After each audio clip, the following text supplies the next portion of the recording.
بسم اللہ الرحمن الرحیم۔ حضرت عمار رضی اللہ عنہ اور ان کے والدین کا ذکر۔ حضرت عمار رضی اللہ عنہ اور ان کے ماں باپ کو بھی سخت سے سخت تکلیفیں پہنچائی گئیں۔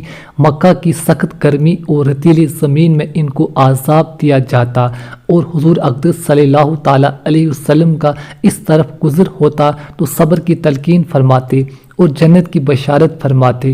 آخر ان کے والد حضرت یاسر رضی اللہ عنہ اسی حالت تکلیف میں وفات پا گئے کہ ظالموں نے مرنے تک چین نہ لینے دیا، اور ان کی والدہ حضرت سمیہ رضی اللہ عنہ کی شرمگاہ میں ابو جہل ملعون نے ایک پرچہ مارا جس سے وہ شہید ہو گئی، مگر اسلام سے نہ ہٹی۔ حالانکہ بوڑھی تھی، ضعیف تھی، مگر اس بد نصیب نے کسی چیز کا بھی خیال نہیں کیا۔ اسلام میں سب سے پہلی شہادت ان کی تھی، اور اسلام میں سب سے پہلی مسجد حضرت عمار رضی اللہ عنہ کی بنائی ہوئی ہے۔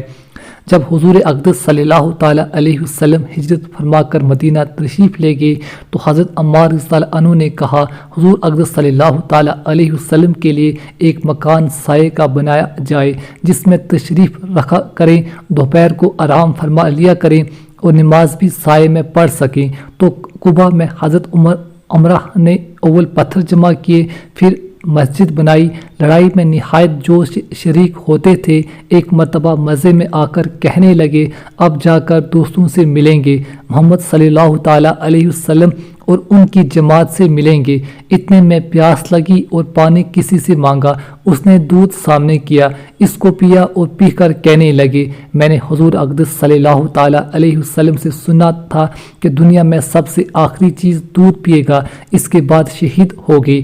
اس وقت 94 برس کی عمر تھی، بعض نے 1 آدھ سال کم بتائی ہے۔